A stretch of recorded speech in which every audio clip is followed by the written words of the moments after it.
নমস্কার বন্ধুরা, কৌশিকিস কিচেন ডায়েরিতে সবাইকে স্বাগত। আজ নিয়ে এসেছি চিংড়ি মাছ আর ঝিঙে দিয়ে একটা অসাধারণ রেসিপি। আশা করি রেসিপিটি আপনাদের ভালো লাগবে, তাই সম্পূর্ণ দেখার অনুরোধ রইল। আর চ্যানেলে যদি নতুন বন্ধু হয়ে থাকেন তাহলে চ্যানেলটা সাবস্ক্রাইব করে পাশে থাকবেন আর অবশ্যই বেল আইকনটিও প্রেস করে দেবেন। তাহলে চলুন দেখে নিই আমার আজকের রেসিপি। একটা মশলার পেস্ট বানানোর জন্য নিয়ে নিয়েছি 2 টেবিল চামচ পোস্ত। এবার নিয়ে নেব কাঁচা লঙ্কা, আপনাদের স্বাদ অনুযায়ী নিতে পারেন। আমি এখানে 2টো কাঁচা লঙ্কা নিয়েছি আর নিয়েছি 3 টেবিল চামচ মতো কুচনো নারকেল। সব কিছু দিয়েই একটা একদম মিহি পেস্ট বানিয়ে নেব। দেখুন পেস্টটা আমার রেডি হয়ে গেছে। এবার চলে যাব মেইন রান্নায়। একটা কড়াই গরম করে নিয়ে এর মধ্যে আমি দিয়ে দিচ্ছি 2.5 টেবিল চামচ সর্ষের তেল। রান্নাটা অবশ্যই সর্ষের তেলে হবে। এবার এর মধ্যে দিয়ে দেব আমি ফোড়নের জন্য 1 চা চামচ কালো জিরে আর একটা চিড়ে রাখা কাঁচা লঙ্কা। ফোড়নের সুন্দর গন্ধ বেরিয়ে এলে এর মধ্যে দিয়ে দেব আমি 2টো মিডিয়াম সাইজের আলু, যেটা আমি ডুমো করে কেটে রেখেছি, বা আলু পোস্তর আলু যেরকমভাবে কাটা হয় ঠিক সেভাবেই কেটে নিয়েছি।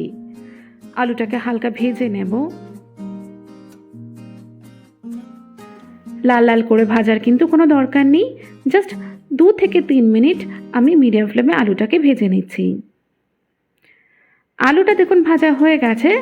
এবার এর মধ্যে দিয়ে দিচ্ছি আমি 400 গ্রাম মতো ঝিঙে, যেটা আমি একটু লম্বা লম্বা করে কেটে নিয়েছি। ঝিঙেটাও আমি আলুর সঙ্গে 1-1.5 মিনিট ভেজে নিচ্ছি। ঝিঙেটা ভাজা হয়ে গেলে আমি এবার ঝিঙে আর আলুটাকে কড়াইয়ের মধ্যে একটা সাইডে দিয়ে দিচ্ছি এবং মাঝখানে যে তেলটা রয়েছে সেটার মধ্যে চিংড়ি মাছগুলো ভেজে নেব। এখানে আমি দিয়ে দিচ্ছি 200 গ্রাম মতো চিংড়ি, যেটা আগে থেকে ধুয়ে আমি এর শিরা ভালো করে ছাড়িয়ে রেখেছি। এবার এর মধ্যে দিয়ে দেব সামান্য হলুদ আর নুন। এই নুন হলুদটা শুধুমাত্র চিংড়ি মাছটা ভাজার জন্যই দিচ্ছি। মাছটা 2 মিনিটের বেশি কিন্তু আমি ভাজবো না, নইলে একদম শক্ত রাবারের মতো হয়ে যাবে।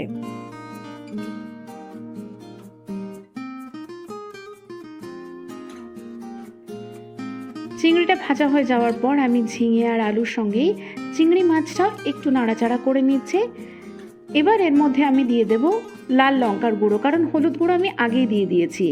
এবার সামান্য একটু রঙের জন্যই আমি এখানে লাল লঙ্কার গুঁড়ো দিচ্ছি 1/2 চা চামচ মতো, দিয়ে খুব ভালোভাবে মিশিয়ে নেব।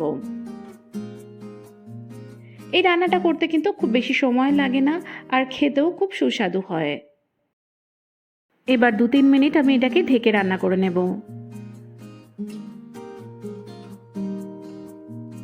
দেখুন ঝিঙে থেকে কতটা জল বেরিয়ে এসছে।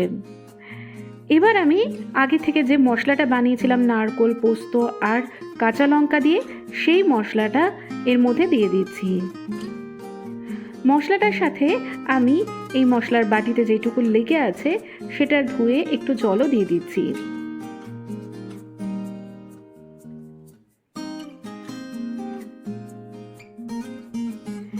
এবার মশলার সঙ্গে সবজি আর মাছটাও খুব ভালোভাবে মিশিয়ে নেব। আপনারা যদি একদম মাখা মাখা পছন্দ করেন তাহলে এর মধ্যে আর কোনো জল দেওয়ার দরকার নেই, তবে আমি এর মধ্যে আর সামান্য একটু গ্রেভি পছন্দ করি, তাই এর মধ্যে দিয়ে দেব আমি 1/4 কাপ মতো গরম জল, দিয়ে আবারও সব কিছু ভালোভাবে মিশিয়ে নেব। তারপর এর মধ্যে দিয়ে দিচ্ছি কাঁচা লঙ্কা।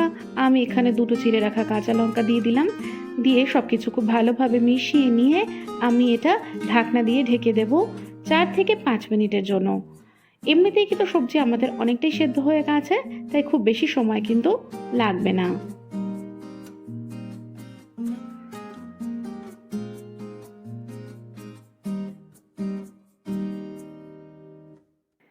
আমার আজকের রান্না একদম রেডি। একটু ভালোভাবে মিশিয়ে নিয়েই গরম গরম ভাতের সঙ্গে পরিবেশন করে দিতে পারেন আমাদের আজকের রেসিপি চিংড়ি ঝিঙে পোস্ত। আশা করি রেসিপিটি ভালো লাগবে, আর ভালো লাগলে আমাকে সেটা জানাতে ভুলবেন না। আজ এটুকুই, নমস্কার।